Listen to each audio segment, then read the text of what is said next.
sirens outside grew louder as reinforcements arrived.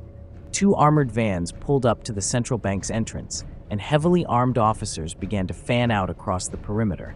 The officers inside relayed their findings over the radio. Possible breach in the sublevel, one reported. Permission to investigate further? The professor, monitoring everything from his hideout, clenched his fists. This was sooner than he had anticipated, but his voice remained steady. Abuja, get me eyes on the lead officer. I need to know who's calling the shots.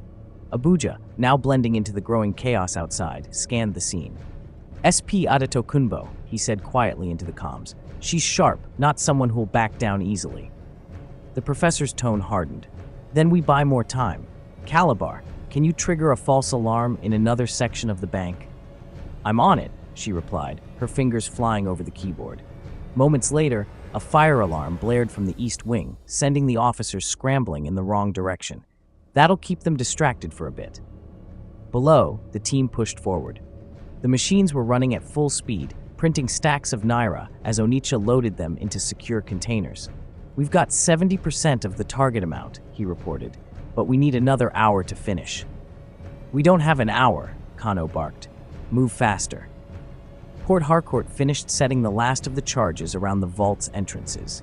If they get down here, they won't get far, she said, wiping sweat from her brow. But I'd rather not have to find out. Back at the main entrance, SP Adetokunbo wasn't fooled by the diversion. Something's not right here, she told her team. Seal the perimeter. No one in or out until we clear this building. Her command was met with swift action. Officers began blocking all exits, while tactical units prepared to sweep the lower levels. Abuja reported the development to the professor. They're locking us in. We're running out of options. The professor's voice remained firm. Kano, get everyone into position. Port Harcourt, be ready to slow them down. Calabar, keep those systems in our control. This isn't over. Suddenly, a loud bang echoed through the building. One of the tactical units had used a battering ram to breach a door on the upper level. The sound sent a chill through the team. They're coming, Kano said grimly. We hold them here. Calabar's voice cut through the comms. Wait, there's another problem. They're scanning for heat signatures. If they get a clear reading, they'll find us in minutes. The professor responded immediately. Port Harcourt set off a controlled charge near the west wing. Make it look like an accident. On it, she replied. Moments later, a muffled explosion rocked the west side of the building. Dust and debris filled the air, creating chaos and forcing the officers to pause their advance. We've bought a few more minutes, the professor said. Kano, secure the tunnels. If it comes to it, we'll fall back. The team worked with renewed urgency, knowing their time was slipping away. The sublevel was no longer a safe haven. It was a ticking time bomb. The muffled explosion in the west wing sent the tactical units into a frenzy. Officers barked orders into their radios, calling for reinforcements to sweep the area. SP Adetokunbo, standing outside and monitoring the chaos, narrowed her eyes. This isn't an accident, she muttered. They're trying to mislead us. Redirect all units to the lower levels. The professor, listening to the developments through the comms, took a deep breath. They're on to you, he said. Calabar, disable their heat sensors immediately. Kano, prepare for confrontation if necessary. I'm working on it, Calabar replied, her hands moving quickly across her keyboard. I can scramble their feeds, but it'll only last a few minutes. Down in the sublevel, Kano gathered the team. We're not leaving until the job is done, he said firmly. But if they breach this floor, we fall back to the tunnels. No hesitation. Port Harcourt loaded her gear, adjusting the charges she had set earlier. If they come down here, they'll regret it, she said with a sharp grin. But let's make sure they don't.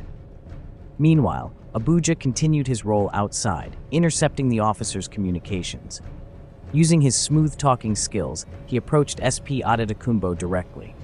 Officer, I'm with the maintenance team, he began, holding out the fake ID badge. We've been working through the night to contain an issue. That explosion was likely an old gas pipe. We've been dealing with outdated infrastructure all week. SP Adetokunbo raised an eyebrow, unimpressed.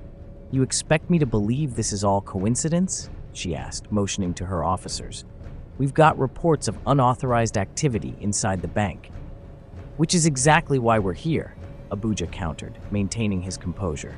If you send your team rushing in, you might trigger another collapse. Let us handle it. We've got protocols for this. For a moment, it seemed like she might buy the excuse, but her radio crackled with new information. We've detected movement in the sublevel, possible heat signatures. Adetokunbo's eyes hardened. That's it. Move in. Abuja stepped back, tapping his comms.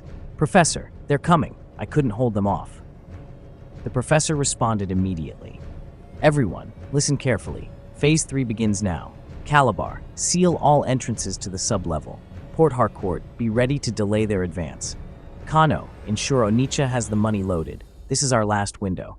The team sprang into action. Calabar rerouted power to jam the locks, slowing the officers' progress. Port Harcourt prepared the final set of charges, rigging them to create more barriers if the officers breached the sublevel. Kano stood by the tunnel entrance, his eyes scanning for any sign of movement. The printing machines hummed as Onitsha finished loading the last container. We've got everything, he said, but we're cutting it close. Head to the tunnels, Kano ordered. We'll cover you. Above them, the tactical units were pounding on the sealed doors, their battering rams echoing through the building. The professor's voice came through the comms. Stay calm, you're almost there. But even as the team prepared to escape, they knew the balance was tipping. The heist had entered its most dangerous phase, and one wrong move could bring everything crashing down. The relentless pounding from the battering rams above grew louder. The tactical team was moments away from breaking through the final barrier. In the sublevel, the atmosphere was tense but focused. Every team member knew what was at stake. They're almost in, Kano said over the comms. Port Harcourt, how much longer? Port Harcourt, crouched near the final set of charges, replied, I just need them to come a little closer. Once they breach, I'll give them a welcome they won't forget. Onitsha, get the money into the tunnels, Kano ordered. We're out of time. Onitsha nodded, pushing the last container onto a cart. We're moving, but these things are heavy. I need a few minutes. Up above, SP Adetokunbo listened as her officers called out over the radio. We're breaching now. Prepare to sweep the lower levels. Do not hesitate, she barked back. If there's resistance, neutralize it. I want this team in custody. The professor, still calm despite the chaos, gave his next directive. Calabar, cut their power feed. Leave them in the dark. Kano, prepare to engage if necessary. Port Harcourt, delay as long as you can. Calabar's hands moved rapidly over her laptop. Power down in 3, 2, 1. Instantly, the lights in the building flickered and went out, plunging the officers into darkness. Backup power kicking in, Calabar added. This will buy us a few minutes, but they're not stopping. The tactical team switched to flashlights and night vision, pressing forward. With one final blow, they breached the sublevel door. Dust and debris filled the air as they stormed through. Port Harcourt smirked, holding her detonator tightly. That's my cue, she said, triggering the charges she had set earlier. A controlled explosion shook the hallway, collapsing part of the passage and forcing the officers to retreat momentarily. They're slowed, but they'll be back, she reported. We need to move. Onitsha and Ibadan had already entered the tunnels with the containers of printed money. We're almost clear, Onitsha said through the comms. But the weight is slowing us down. Keep moving, Kano instructed, standing guard at the tunnel entrance. He turned to Port Harcourt. You've done enough. Let's go. No, she said firmly, placing another set of charges. I'm not leaving until we make sure they can't follow us. Above ground, SP Adetokunbo listened to her team's reports. There's resistance, one officer said. Explosives, highly trained individuals. This isn't just a random robbery, Adetokunbo muttered, piecing it together. Whoever they are, they've planned for everything, but they won't get away. She ordered her officers to regroup. Seal off all exits to the building. They've got to be heading underground. I want every tunnel in this area mapped out and blocked. The professor's voice broke through the comms. Team, listen carefully. They're going to try to trap you. Stay ahead of them. Use the diversions we've set and keep moving. In the tunnels, the sound of approaching officers echoed faintly behind them. Port Harcourt set off one final explosion, sealing the entrance to the sublevel. That should slow them down, she said, sprinting to catch up with the team. As the team pushed deeper into the tunnels, Kano called out, Onitsha, what's the status? We're moving as fast as we can, Onicha replied. But if they find the other exit, we're done. We'll make it, the professor assured them. Trust the plan. This is what we trained for. But even as the team moved closer to their escape, the walls seemed to be closing in. The officers weren't far behind, and SP Adetokunbo wasn't letting up. The heist had reached its breaking point. The tunnels beneath the central bank were dark and damp, their air thick with the scent of earth and decay. The team moved as quickly as they could, pushing the heavy containers of money toward the predetermined escape route. Every sound echoed, making it impossible to tell how close the pursuing officers were. We need to pick up the pace, Kano urged, his voice sharp. They'll figure out the tunnels soon enough. Onicha wiped sweat from his brow, his muscles straining as he pushed the final cart forward. These containers weren't built for speed, Kano. I'm moving as fast as I can. Behind them, the faint sound of footsteps and voices grew louder. Calabar, keeping track through her hacked feed, gave the warning. They're in the tunnels. They've got flashlights and dogs. They'll catch up soon. Port Harcourt reached into her bag, pulling out her last set of explosives. Let's give them a reason to slow down. She attached the charges to a support beam and turned to Kano. We'll have to bring part of the tunnel down. Do it, Kano said without hesitation, but don't get caught in the blast. The professor's calm voice came through the comms. Remember, timing is everything.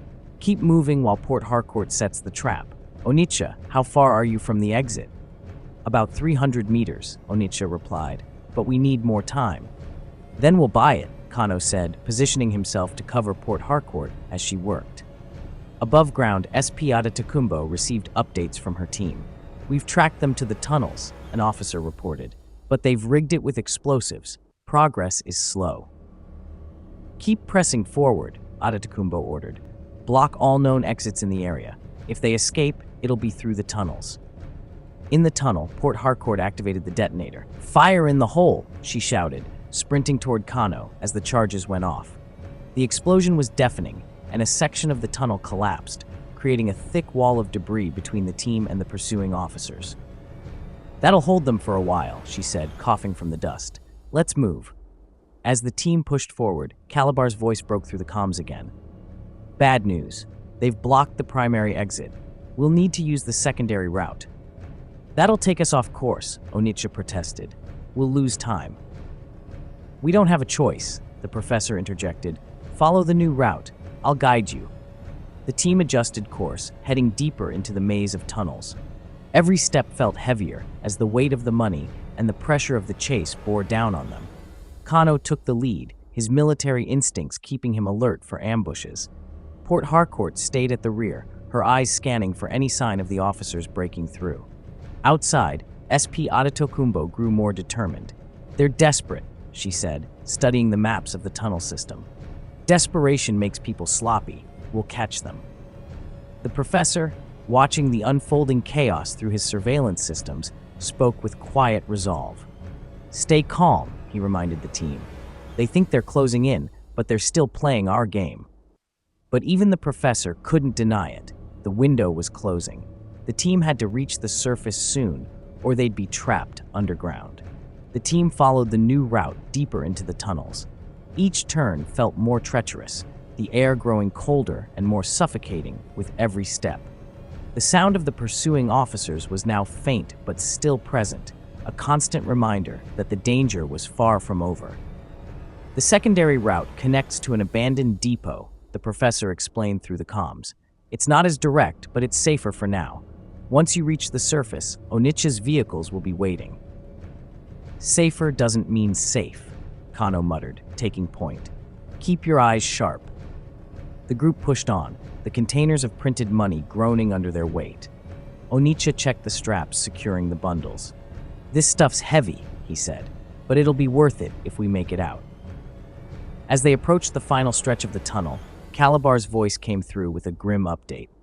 The officers have breached the collapse. They're moving again and faster than before. How far are they? Kano asked, his voice calm but clipped. Maybe 10 minutes behind, Calabar replied. They've got dogs now. Port Harcourt, Kano said, turning to her. Do we have anything left to slow them down? Port Harcourt checked her gear. I've got one charge left, but if I use it, we'll be completely out of tools. Use it, Kano ordered. We'll deal with what comes next. Port Harcourt planted the charge on a weak section of the tunnel. This one's going to make some noise, she said, setting the timer. The group moved quickly, putting as much distance as possible between themselves and the blast site. The explosion roared through the tunnels, shaking the ground and creating another barrier of debris. The team stumbled, but pressed on. That's the last one, Port Harcourt said. We're running on luck now. Above ground, SP Adetokunbo's frustration boiled over. They're ahead of us, but not for long, she said, studying the map of the tunnel system. Redirect units to the depot. If they're using the secondary road, we'll catch them at the exit. The professor anticipated her move. They're moving units to the depot, he warned the team. You'll have to be fast when you surface.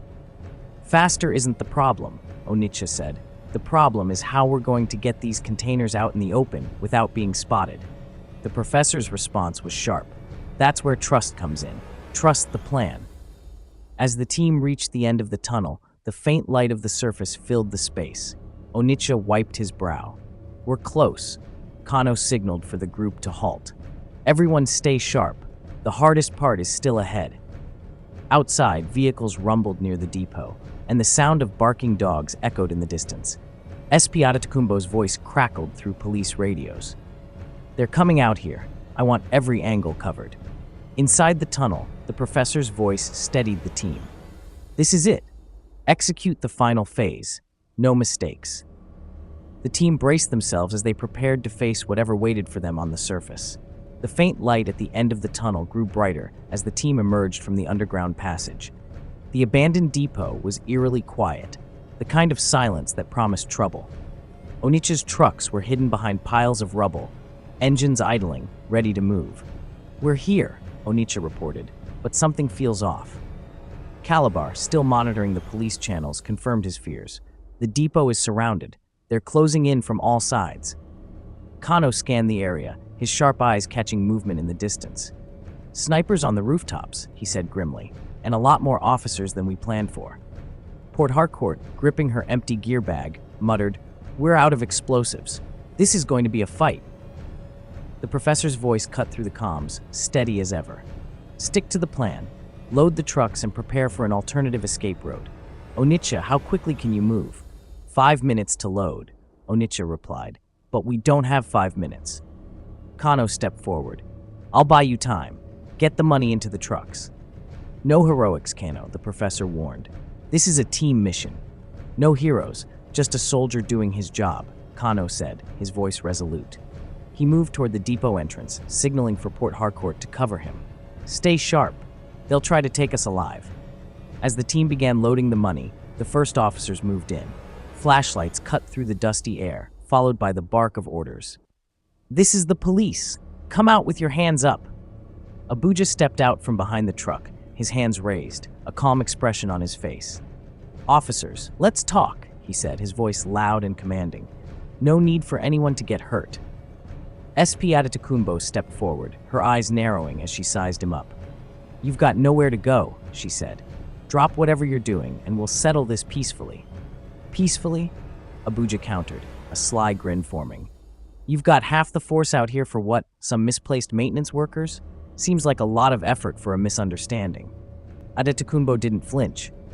You're stalling. My officers are already moving in.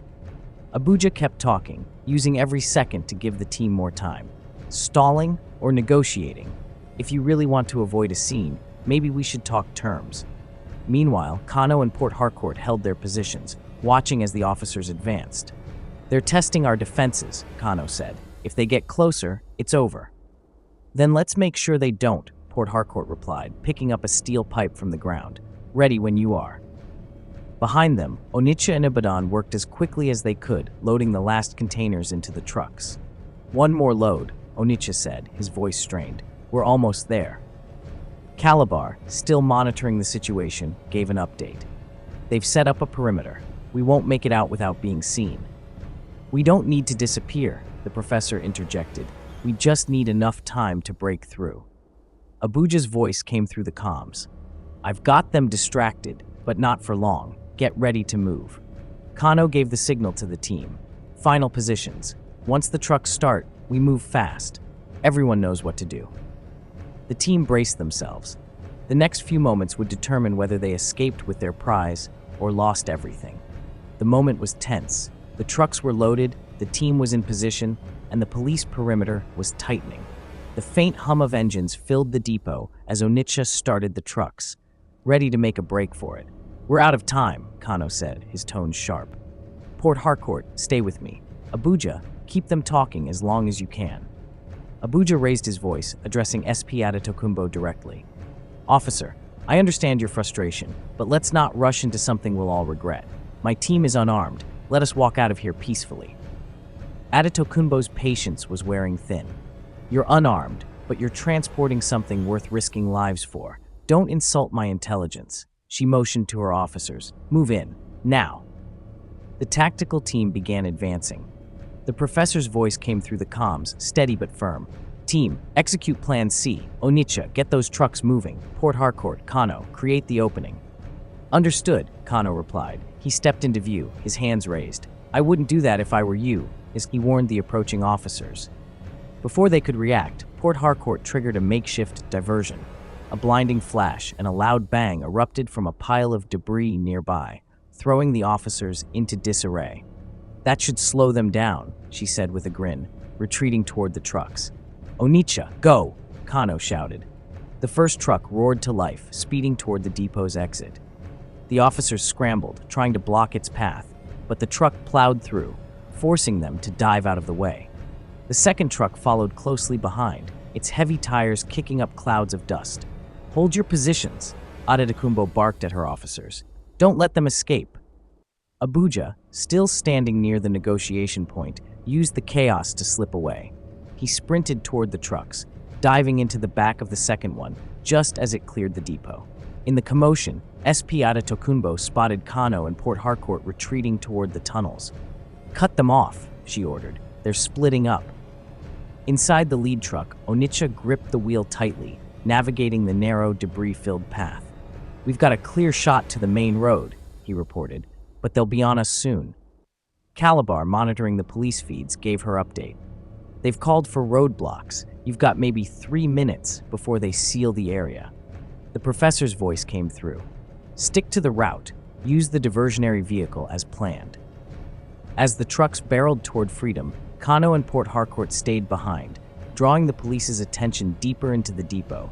They moved with precision, using their knowledge of the layout to outmaneuver the advancing officers. "You two need to fall back," the professor said through the comms. "The trucks are clear." "Not yet," Kano replied. "We'll hold them here a little longer. They're too close to the exit." Port Harcourt grinned. "Always the soldier, huh? Let's make it count."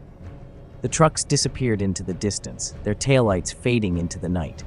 The team had broken through, for now, but Kano and Port Harcourt were still in the thick of it, facing an increasingly desperate police force. The trucks sped through the empty streets of Abuja, Onitsha gripping the wheel with laser focus. The team knew they had to put as much distance as possible between them and the pursuing police. Behind them, the faint sound of sirens began to grow louder. "They're on us," Onitsha reported. "Roadblocks are coming up." The professor's voice cut through the tension. "Stick to the route. Calabar, activate the decoy vehicle." From a hidden alley a few kilometers away, a third truck roared to life. It was identical to the ones carrying the money, rigged with false plates and loaded with weighted crates. The decoy truck pulled onto the main road, heading in the opposite direction of the real convoy. Calabar monitored the feeds. "They've taken the bait. 2 units are breaking off to follow the decoy." "That buys us a little time," the professor said. "But it's not enough.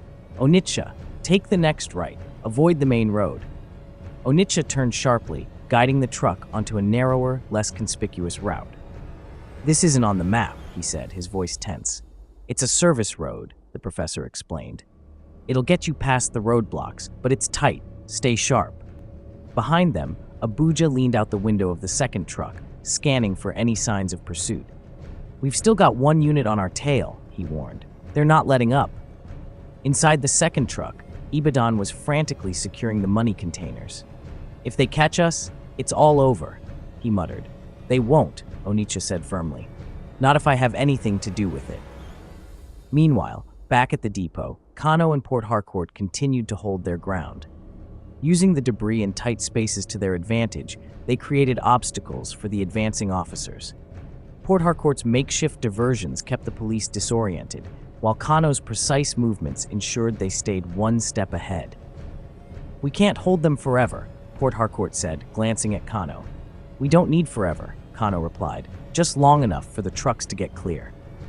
SP Adetokunbo, growing frustrated, called out over her radio. Forget the depot. Redirect units to intercept the vehicles. They're heading east. Hearing this, Kano tapped into the comms. Professor, they're onto the trucks. You need to speed things up. The professor's response was immediate. Understood. Port Harcourt, Kano, get to your extraction point. It's time to fall back. On the road, the decoy truck finally met its end. Blocked by police vehicles, the driver bailed out as planned, disappearing into the shadows. The officers swarmed the truck, only to find it empty of anything valuable.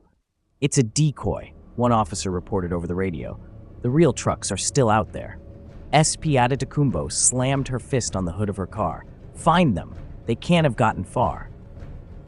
The real trucks, now navigating the narrow service road, were closing in on their next checkpoint.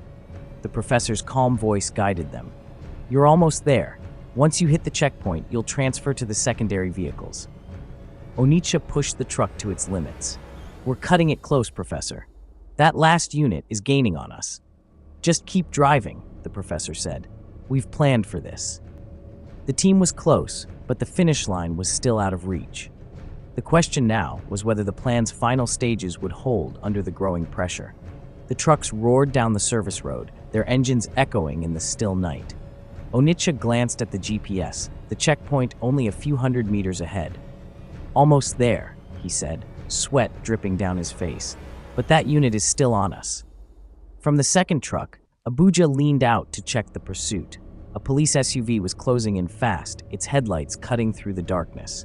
They're not giving up, Professor, he reported through the comms. The professor's voice remained calm. You're nearing the transfer point. Stick to the plan. Port Harcourt, Kano, status? At the depot, Kano and Port Harcourt were making their final move. They had led the remaining officers into a maze of debris, using every trick to buy the trucks more time. Port Harcourt threw one last diversion, a smoke bomb that filled the depot with thick, choking clouds. We're heading to the extraction point now, Kano reported, his tone steady. We've done all we can. Good work, the professor said. Get out of there safely. Back on the road, the trucks reached the checkpoint, an unmarked construction site hidden behind layers of fencing. Waiting inside were two vans, smaller and faster, designed for the next phase of the escape. Switch vehicles, the professor instructed. Onicha, Abuja, get the money loaded, quickly. The team leapt into action, transferring the containers of cash from the trucks to the waiting vans. Igaban, sweating and anxious, glanced nervously at the road. We're sitting ducks here. We're fine, Abuja reassured him. Just focus. But as they loaded the last container, the pursuing SUV burst onto the scene, its siren blaring. Officers jumped out, guns drawn. Stop! Hands up! The professor's voice crackled urgently through the comms. Move now! Don't engage! Onicha slammed the door of the first van shut, jumped into the driver's seat, and floored the accelerator. The van sped out of the site, kicking up gravel as it disappeared into the night. Abuja followed in the second van, his hands steady on the wheel despite the chaos behind him. The police fired a few warning shots, but the vans were already gone. The remaining officers scrambled to pursue, calling for backup over the radio. Suspects fleeing eastbound in two vans, requesting immediate assistance. From his hideout, the professor monitored every second. Calabar, what's the status of the roadblocks? Most of them are focused on the decoy route, she replied, but they're starting to redirect. The vans have about a 10-minute window to clear the city. Then that's all we need, the professor said. Onicha's voice came through the comms. We're on the main road, heading to the final checkpoint. What's our next move? The professor gave the final directive. Stick to the route. When you reach the city outskirts, follow the off-road path. It'll take you to the safe house. Meanwhile, SP Adetokunbo arrived at the transfer point, frustrated by what she found. The abandoned trucks were empty, the remaining cash already gone. They've switched vehicles, she growled, piecing it together. They're trying to split our forces. Units are reporting 2 vans heading east, an officer informed her. Should we pursue? Adetokunbo clenched her fists. Don't let them out of the city. Block every exit. This ends tonight. The chase wasn't over yet, but the team was closing in on the finish line. With the vans loaded and speeding toward safety, the operation's final moments hung in the balance. The vans tore through the outskirts of the city, navigating the winding off-road paths. The team was quiet, each member focused on the task at hand. The first safe house was only a few kilometers away, hidden deep within an abandoned factory. Professor, Onicha said over the comms, his voice calm but firm, we're nearing the drop point, but I think we've got company. Calabar, still monitoring the feeds, confirmed his suspicion. 2 units have picked up your trail. They're coming in fast. The professor didn't flinch. Stay the course. You're almost there. Do not deviate. Behind them, the flashing lights of 2 police SUVs appeared in the distance. Abuja glanced at his side mirror, gripping the wheel tightly. We've got to shake them. They'll corner us at the factory. We have a fallback, the professor replied. Calabar, are the scramblers ready? Ready and waiting, Calabar said, her fingers poised over the keyboard. As the SUVs closed in, Calabar triggered the scramblers. Instantly, the officers' communications cut out, leaving them isolated. Their radios are dead, she said, but they won't stop. Inside the first van, Onicha accelerated, pushing the vehicle to its limits. The drop point is less than 2 clicks out, he said. If we don't lose them now, it's over. Abuja, following close behind, made a bold decision. I'll distract them. You keep going. No heroics, Abuja. Kano's voice came through the comms, firm but concerned. We stick together. They're too close, Abuja shot back. I've got this. Without waiting for a response, Abuja swerved his van into a side road, leading the SUVs away. The officers, seeing an easier target, followed. The first van, now alone, pressed forward. The professor's voice came through the comms, tinged with rare urgency. Abuja, do not engage. Your priority is to regroup. Abuja chuckled, his voice steady despite the tension. I know the drill, Professor. Just buying you time. I'll meet you at the secondary safe house. Onicha reached the factory moments later, skidding to a stop inside the shadowy building. Ibadan and Port Harcourt leapt out, unloading the containers as quickly as possible. Kano, who had already arrived via an alternate route, helped secure the money in a hidden chamber. That's it, Onicha said, closing the last container. We're clear, but what about Abuja? Silence filled the comms for a moment before the professor responded. He'll make it. He knows the plan. Meanwhile, Abuja's van careened through the narrow streets of a deserted industrial zone, the SUVs still in pursuit. He glanced at the fuel gauge, dangerously low. Looks like this might be the end of the line, he muttered to himself. As the officers closed in, Abuja smirked. Let's see how much you want this.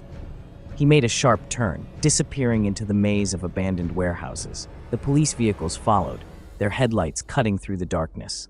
But when they rounded the corner, they found nothing. The van was gone. Back at the factory, the professor listened intently, waiting for an update. The team had regrouped, the money was secured, and the first phase of their escape was complete. But Abuja's fate remained unknown. The professor's voice, calm but heavy with unspoken concern, came through the comms one final time. The operation is a success, but this isn't over, not yet. As the team sat in silence, processing the events of the night, one thing was clear. The heist had shaken the foundations of power, but the cost was high, and the game wasn't finished.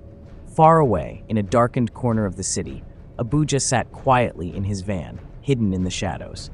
His face was calm, but his mind raced. He reached for his comms and whispered, Professor, I'll see